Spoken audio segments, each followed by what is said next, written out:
best not to touch it, but let's see. Let me get another big market voice at this point in time, a veteran of so many budgets. Ramesh Damani is joining us.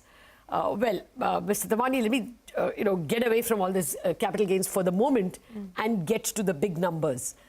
Fiscal deficit. The chatter is that it has to come down from 6.4 to 5.8. The reason being, interest payment is taking away some 23% of the total government's expense.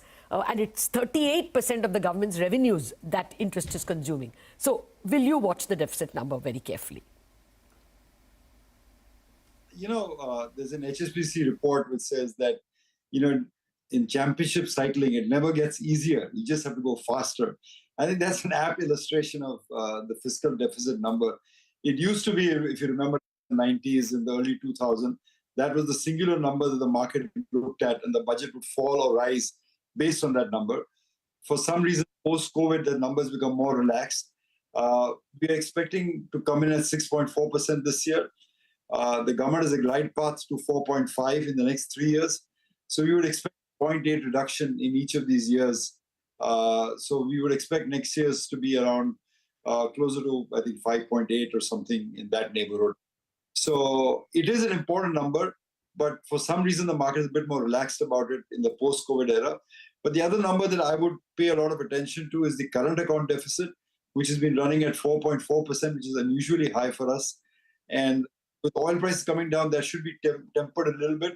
But I'm actually more concerned about the current account deficit at this time.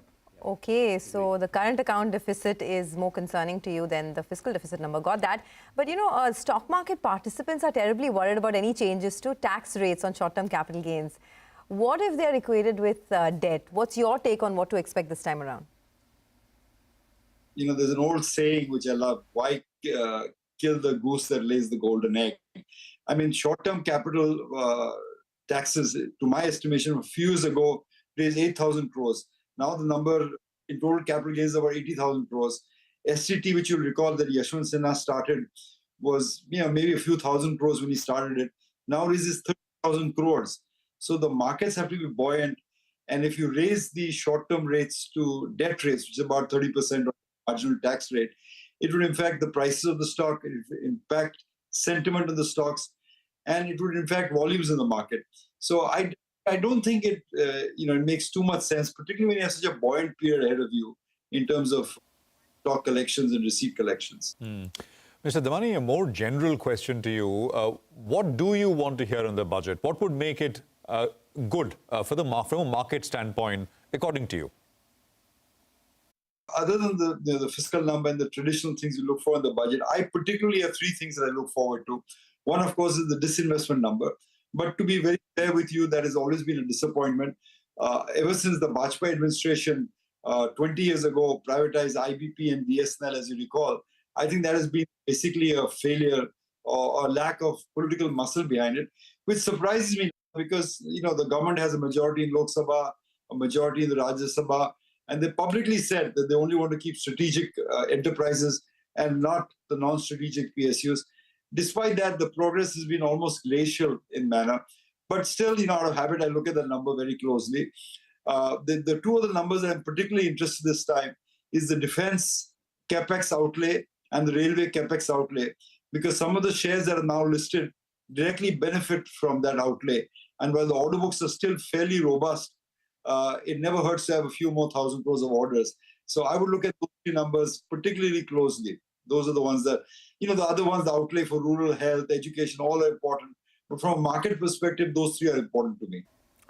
Okay, now let me just put Prashant's question on its head. What do you definitely not want to hear in the budget? Well, two things. One, I don't want ad hoc changes. We have a tendency to move from a zero capital tax regime to 15%, 10%, and then keep thinking of raising it. So I don't want ad hoc changes. The government has telegraphed its intentions and it should maintain that.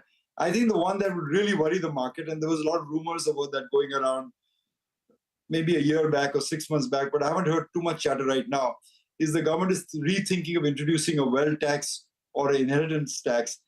And that, of course, would be extremely negative for the market at this point. Well, that's the ask every year, right? No reintroduction of wealth tax or inherent tax. But I'm sure you'll agree with me that so far the spending has been more government-led. But now there are talks of a pickup in private capex as well. Will the capex percentage or the PLI announcements be something that you'll watch for in this budget? Of course, those are very important numbers because it indicates the degree and the quality of fiscal consolidation. Instead of paying subsidies, you're doing investment. I think the number I've heard is about 9 trillion in terms of capex and 1 trillion in transfers from the federal government to the state government for long-term capex, 50 a loan type of things. So which bring us to about 3% of GDP for capex, which is a good number considering the last few years. But compared to what was in the 80s and 90s, it's still below that high water mark. So it is clearly good for the fiscal consolidation. But we are seeing some revival of private sector capex too, particularly in industries like cement. So I think the capex number is something that is watched very closely. In terms of PNL, that's been a big winner for the government, big winner for the country. I think given the trouble China is going through it right now, the idea of China plus one has firmly taken roots. Maybe China plus two, that includes Vietnam and India, because Vietnam is the more popular destination right now. But I think the government has been ahead of the curve in terms of its emphasis on PLI. And I think particularly in some sectors like semiconductor or in some other sectors in terms of energy, that would be money well spent. All right, Mr. Damani, that was very helpful. And as always, great seeing you on the channel and chatting with you ahead of the budget. We're just counting down to the big budget. So let's just summarize it. Several dimensions on which the market